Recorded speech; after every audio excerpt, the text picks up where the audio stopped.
Əziz qardaşlar və bacılar, hər birinizi bir daha Rəbbin ismi ilə salamlayıram. Qoy Rəbbin lütfü, sevgisi sizinlə olsun. Bugünkü sizinlə bölüşəcəyim Allahın sözü dirilmə haqqında olacaq. Təbii olaraq Pasxa bayramı olduğu üçün Məsihin dirilməsindən danışacağıq. Ümumiyyətlə, biz sual versək ki, bizim imanımızın mərkəzində nə dayanır? Əlbəttə ki, dirilmə dayanır. İsa Məsihin ölülərdən dirilməsi bizim imanımızın mərkəzində dayanır. Və bizim müjdəmizin nəticəsi də dirilmədir. Bizim müjdəmizin məqsədi insanların fiziki şəfa alması deyil. Və yaxud nədənsə sağalmaları deyil. Bizim müjdəmizin nəticəsi insanların öz arzularına çatması deyil. Nəyəsə nail olması deyil. Bizim müjdəmizin məqsədi insanların yaxşı iş tapması və yaxud rahat yaşayış tapması deyil. İstəyirəm ki, biz dərk edək ki, biz bura ona görə yığışmırıq ki, bizə yaxşıdır və yaxud biz bir-birimizi hardansa tanıyırıq. Biz bura yığılırıq ona görə ki, İsa Məsih dirilib. Və bizim müjdəmizin məqsədi İsa Məsihin dirilməsidir. Biz hər birimiz İncildən sevdiyimiz ayələr var. Bizə təsəlli verən, bizi sakitləşdirən, çətin anlarda çox vaxt yəqin bunları düşünürük, fikirləşirik. Allah bizi sevən, Allahın bizi sevdiyini göstərən ayələr var. Allahın bizim yaralarımıza şəfa verməyi üçün dediyi ayələr var. Bizdən kədəri götürən, bizi gücləndirən ayələr var. Və hər birinizdən bu dəqiqə soruşsam, bir neçə ayə deyə biləcəksiniz. Və deyəcəksiniz, bəlkə də çox. Amma indi oxuyacağım yer, bəlkə də ayələr, çox vaxt biz bunu düşünmürük. Əslində, dirilməyə bağlı olan ayələri. Mark müjdəsi 16-cı fəsil 1-dən 7-yə kimi sizlər üçün oxumaq istərdim. Şənbə günü keçəndən sonra Məcdəlli Məryəm, Yaqubun anası Məryəm və Şalomit ətirlər aldılar ki, gedib İsa'nın cəsədinə çəksinlər. Həftənin ilk günü səhər tezdən günəş doğanda onlar qəbrin yanına gəldilər. Onlar bir-birlərinə deyirdilər, görəsən qəbrin ağzındakı daşı bizim üçün kim kənara yuvarlayacaq? Başlarını qaldırıb baxanda gördülər ki, daş kənara yuvarlanıb, bu daş nəhəngidir. Qəbrə girib sağ tərəfdə ağ xalat geyinmiş bir gəncin oturduğunu gördülər və heyrətə gəldilər. Bu şəxs onlara dedi, siz heyrətlənməyin, çarmıxa çəkilmiş Nazaretli İsa'nı axtarırsınız. O dirilmişdir, burada yoxdur. Bax, bu onun qoyduqları yerdir. İndi isə gedin, onun şagirdlərinə və Peterə belə söyləyin. İsa Qalileyaya sizdən qabaq gedib, sizə dediyi kimi onu orada görəcəksiniz. Amin. Qadınlar gedir. Onların qəlblərini bəlkə təsəvvür etmək belə çətindir. Hansı hisslər? Çünki düşünəndə ki, sevdikləri Rəbb artıq yoxdur və ölümə heç kim qalib gələ bilməz və onların bu inamı zəif olduqlarına görə və daşı götürməyə haqda danışırlar və bütün qəm, kədər içindədirlər. Çünki ümid yox kimidir. Amma onlar gedir və görür ki, ora boşdur. Və mələk onlara nə deyir? O dirilib, burada yoxdur. Həmişə biz nəzərdə tutduğumuz, sevdiyimiz ayələr Yəhya 3:16 olub və ya buna bənzər. Amma çox azımız bu dirilmə haqda düşünmüşük. Bəlkə də, bilmirəm, bəlkə çoxlarımız düşünmüşük. Amma o qəbrin boş olmasının yanında məncə bu həyatda hər şey necə də mənasızdır. Çünki İsa Məsih dirilib. Və bu sözlər onları şoka salır. Yazılıb ki, onları lərzə bürüdü, mat qaldılar və qorxudan heç nə deyə bilmədilər. Və bugün mənim dirilmiş bir şəxsin ardınca getməyimdən daha ümid verici nə ola bilər? Bugün mənim üçün diri olan Allaha səcdə etməyimdən və ibadət etməyimdən gözəl nə ola bilər? Dirilmə bizim imanımızın mərkəzi həqiqətidir.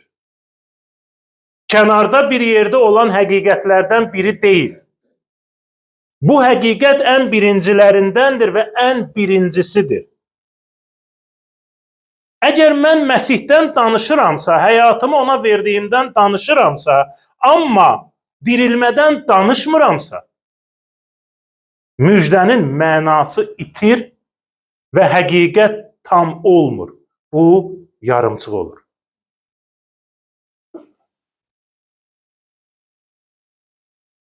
İmanlılar doğulmanı deyil, dirilməni daha çox nəzərə almalı və etməlidirlər.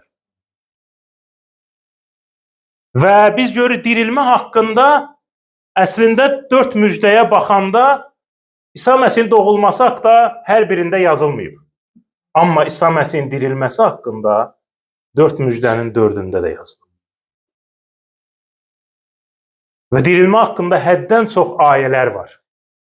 Biz görürük ki, həvarilər məktublarında İsa Məsihin dirilməsinin ən vacib həqiqət kimi qoyurlar və göstərirlər də. Korinfinlərdə hətta bir mətin var dirilməyə aid, biz buna birazdan baxacağıq. Və başqa dinlərə də nəzər salanda İsa Məsihin doğulmasını çoxları normal qəbul edir. Amma İsa Məsihin ölüb dirilməsini demək olar heç kim qəbul etmir. Və bir çox insanlar indiyə qədər İsa Məsihdən ona görə döndülər ki, artıq onlar dirilməyə inanmırlar. Dirilməyə inanmamaq artıq hər şeyin sonu deməkdir.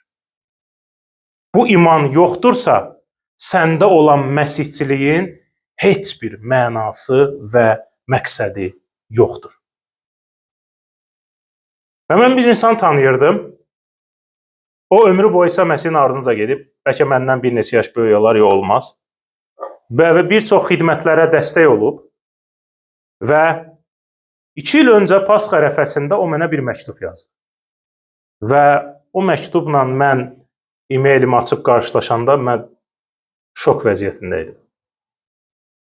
Mən neçə ay özümə gələ bilmədim. Və içimi o qədər böyük kədər bürüdü ki, o qədər böyük ağrı içimdə yaşadım ki, mən günlərlə bu şeyi düşünə-düşünə qalmışdım. O adam mənə yazıb ki, 2 ildir ki, mən mübarizədəyəm və bir çox suallarım var. Mən bilmirəm, çox ünsiyyətim yox idi adamla. Sadəcə tanıyırdım. Və axırda belə yazıb. Mən artıq İsa Məsihin dirilməsinə inanmıram. Bunu yazanda mən dəhşətə gəldim. Yəni, biz özə getmişik xidmətdə və Pasxa bayramı keçirəcəyik və Pasxa bayramı ərəfəsində belə bir məktubun gəlməsi mənim əl qolumuz yanıma saldı və öz-özümə düşündüm ki, ya Rəbb, insan nəyəsə inanmaya bilər, amma bu həqiqətə inanmasa artıq sondur. Vəssalam, bitdi hər şey insan üçün. Əgər sən Məsihin dirilməsini, çarmıqda qələbə qazanmasını qəbul etmirsənsə, vəssalam, demək sənin inamın yoxdur artıq. Və ona görə də 1 Timotey 1:19-da həvari Pavel deyir ki, imana və təmiz vicdana sarıl. Bəziləri təmiz vicdanı rədd edib, imanlarını qəzaya uğrayan gəmi kimi batırdılar. İmanını itirmiş adamı üçün, şeytan üçün o adam çox asan bir yemdir. Çox asan bir yemdir. Və istədiyi istiqamətdə onu apara bilər, istədiyi şeyləri onunla edə bilər. 1 Korinfillər 15-ci fəsil 12-19-u sizlər üçün oxumaq istədim. Əgər Məsih haqqında vəz olunursa ki, o ölülər arasından dirildi, sizlərdən bəzisi ölülərin dirilməsinin olmadığını necə söyləyə bilər? Əgər ölülərdən dirilmək yoxdursa, Məsih də dirilməyib. Əgər Məsih dirilməyibsə, onda həm bizim vəzimiz puç, həm də sizin imanınız puçdur. Belə halda Allah barədə yalançı şahid olduğumuzu da aşkara çıxarırıq. Çünki biz Allah barədə şəhadət edirik ki, o Məsihi diriltdi. Amma ölülər dirilməzsə, Allah Məsihi də diriltmədi.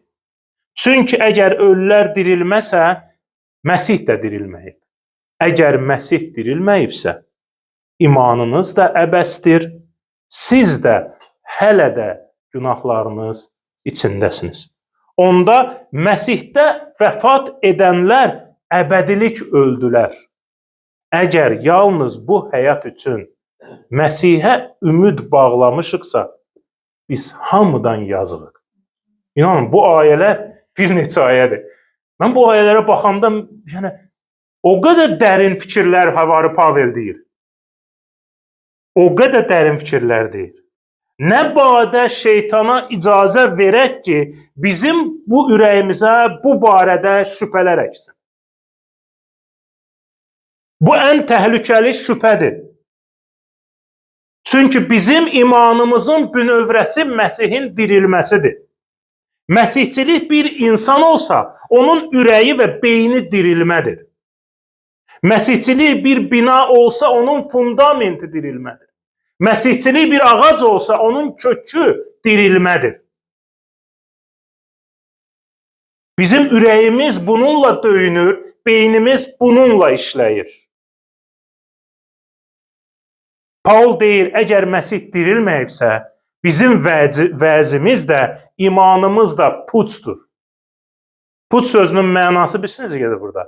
Boş, içi boş, nəticəsiz, əbəs yerə, bəhrəsiz, mənasız, məqsədsiz, hər şey boşdur. Bunu araşdıranda şeytanın əsl məqsədini başa düşdüm. Onun əsl məqsədi elə budur. Artıq Paulun dövründə bəziləri buna inanırdı ki, dirilmək yoxdur. Heç 30 il keçməmişdi məsihçilikdə. Plus minus ola bilərdi. Heç kim demir, doğulma yoxdur. Amma çoxu deyir, dirilmə yoxdur.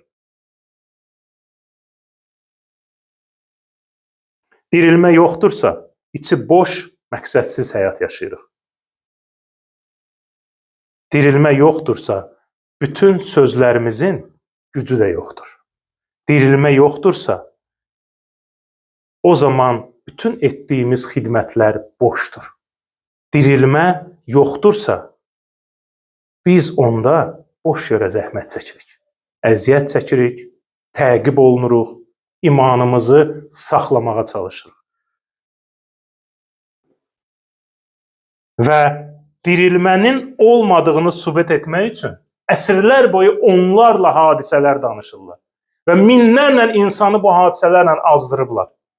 Kimi deyir ki, həvarilər aldatdı, Allah həvariləri aldatdı.